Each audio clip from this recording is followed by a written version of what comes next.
नमस्कार दोस्तों, स्वागत है आपका आज के मुख्य समाचारों में। यहां पर आपको देखने को मिलेंगे आज की तमाम बड़ी खबरें मुख्य समाचार ब्रेकिंग न्यूज अपडेट्स के रूप में। चलिए दोस्तों, जान लेते हैं आज की पहली बड़ी खबर। एनर्जी से जुड़ी है। ममता बनर्जी ने इंडिया गठबंधन को दिया झटका, 6 दिसंबर की बैठक में नहीं होंगी शामिल। दरअसल दोस्तों, पश्चिम बंगाल की मुख्यमंत्री ममता बनर्जी बुधवार को विपक्षी गठबंधन Indian national development inclusive alliance यानी कि इंडिया की समन्वय बैठक में शामिल नहीं हो रही है। बताया जा रहा है कि इसी दिन उत्तर बंगाल में उनका एक कार्यक्रम पहले से निर्धारित है। सूत्रों ने कहा है कि उनकी पार्टी तृणमूल कांग्रेस भी बैठक में शामिल नहीं हो सकती है क्योंकि उन्हें ऐसी किसी भी बैठक के बारे में कोई जानकारी नहीं मिली है। भाजपा ने मध्य प्रदेश, राजस्थान और छत्तीसगढ़ में जीत हासिल की और कांग्रेस को करारी शिकस्त देकर हिंदी पट्टी में अपनी पकड़ मजबूत कर ली। कांग्रेस के लिए तेलंगाना एक उम्मीद की किरण बनकर उभरी है, लेकिन पश्चिम बंगाल से यह बुरी खबर आई है कि ममता बनर्जी इंडिया गठबंधन को सीरियसली नहीं ले रही है। वहीं प्रधानमंत्री नरेंद्र मोदी बोले, पराजय का गुस्सा सदन में न निकालें। आम आदमी पार्टी सांसद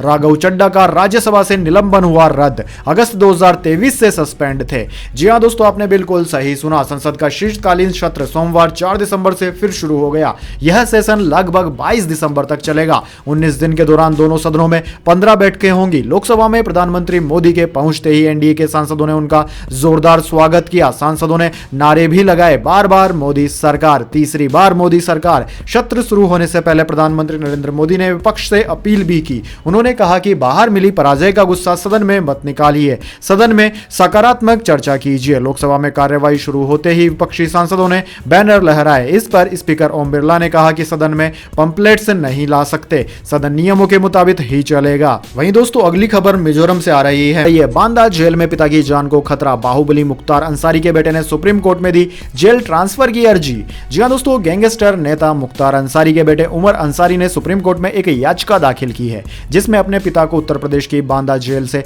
दूसरी जेल ट्रांसफर करने की मांग की गई है। उमर अंसारी ने याचिका में कहा है कि बांदा जेल में उनके पिता की जान को खतरा है, उन्हें जेल में मारने की साजिश रची जा रही है, इसलिए कोर्ट यूपी से बाहर किसी गैर बीजेपी शासित राज्य में ट्रांसफर करने का आदेश दे। दोस्तों, आपकी जानकारी के लिए बता दें, पूर्व विधायक मुख्तार अंसारी कई मामलों में सजा काट रहे हैं। उनको कई मामलों में सजा हो चुकी है जिनकी सजा फिलहाल चल रही है। अगली बड़ी खबर, मिजोरम में ZMP बनाएगी सरकार, 27 सीटों पर मिली जीत। कल होगी विधायक दल की बैठक, सीएम जोरमथंगा का इस्तीफा। जी हां दोस्तों, मिजोरम विधानसभा चुनाव में जोरम पीपुल्स मूवमेंट यानी कि ZPM ने 40 में से 27 सीटों पर जीत का परचम लहराया है। दोस्तों, आपकी जानकारी के लिए बता दें, 3 दिसंबर को मिजोरम में मतगणना नहीं हुई थी क्योंकि वहां पर सभी राजनीतिक दलों ने कहा था कि रविवार को सभी लोग चर्च में प्रार्थना के लिए जाते हैं, इस वजह से रविवार के दिन मतगणना ना करें। इस पर सभी राजनीतिक दल सहमत भी हो गए थे। फिर सरकार ने 4 दिसंबर को मतगणना करवाई जिसमें ZPM ने 40 में से 27 सीटों पर अपना परचम लहरा दिया है। दोस्तों, मिजोरम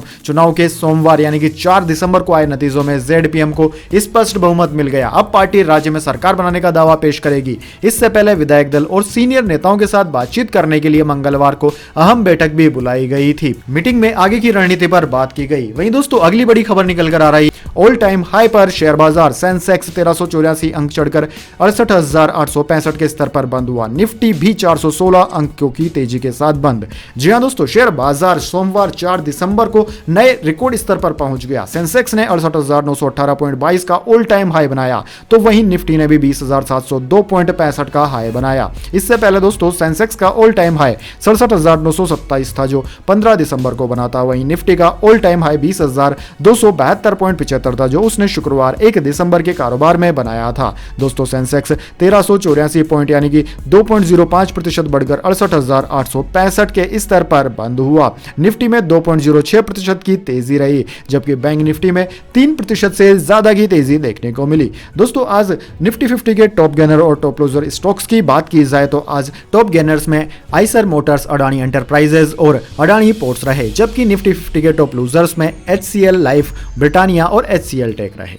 इसके बाद दोस्तों, अगली बड़ी खबर। दोस्तों, खबर है कि एमपी में भाजपा के 27, कांग्रेस के 60 विधायक हार गए हैं। कांग्रेस का वोट शेयर मात्र 0.49% घटा, लेकिन 48 सीटें गंवाई। मंत्री नरोत्तम कमल की हार ने चौंकाया। जी हां दोस्तों, मध्य प्रदेश विधानसभा चुनाव में भाजपा ने 2/3 बहुमत से जीत तो दर्ज कर ली है, लेकिन उसके कुछ सांसद कहीं के भी नहीं रहे हैं। उनकी सांसद की सीट भी चली गई और वो MLA के चुनाव में भी हार गए हैं। हालांकि दोस्तों, भाजपा का वोट शेयर 7.5% बढ़ा है। दोस्तों, 230 30 सीटों में से पार्टी को 163 सीटें मिली। ये 2018 से 54 ज्यादा है। कांग्रेस का वोट शेयर 0.49% घटा और पार्टी 114 के नीचे आकर 66 पर सिमट गई। सपा, बसपा, आम आदमी पार्टी और निर्दलियों का खाता तक नहीं खुला। मात्र एक सीट भारत आदिवासी पार्टी यानी कि बीएपी ने जीती है। दोस्तों, चुनाव में मोदी इफेक्ट और लाडली बहना इंपैक्ट दिखा। इसके बावजूद भाजपा के 99 विधायकों में से 27 और 31 मंत्रियों में से 12 हार गए। 3 केंद्रीय मंत्रियों में फगन सिंह गुलस्ते, 4 सांसदों में गणेश सिंह भी हारे। सिंधिया समर्थक 19 कैंडिडेट में से